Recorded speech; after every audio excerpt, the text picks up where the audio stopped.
I wish for some duck food enough. You might not know the story yet, but that rhythm is unmistakable. Who finds this rare box will be lucky indeed, for inside this box is a bipalo seed. Today, bookstore owners like Joanne Saul feel a bit like they came upon that lucky bipalo seed themselves. The bipalo seed. The bipalo seed and other lost stories contains material by Dr. Seuss never before published in book form. It's wonderful. It's this kind of lost treasure that has been unearthed, and I think everybody's really excited. The stories were never really lost. They were just forgotten.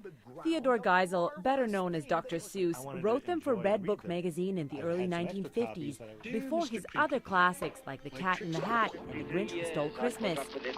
A Seuss collector discovered those old magazines and put them on eBay. They caught the eye of editors from Random House, Dr. Seuss's longtime publishers. There is a look to the artwork of Dr. Seuss that is unlike anybody else's art style on the face of the earth.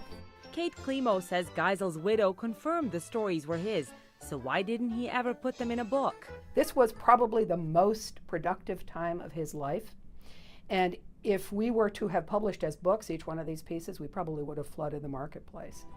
And what's extraordinary about these stories is that they give us an early glimpse into Dr. Seuss we know and love. So he's kind of experimenting here. As I say, they're quite a bit shorter, but the language is definitely that kind of lilting, amazing, rhyming language that we get to know in his later stories.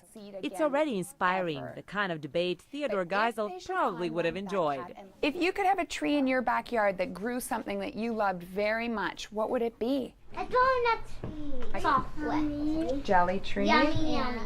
And it looks like 20 years after his death, Theodore Geisel still hasn't lost the magic touch. The bookseller we spoke to says the bipalo seed flew off her shelves today. It's also already the #1 children's short story collection on a major online book retailer. Deanna Sumanek, CBC News, Toronto.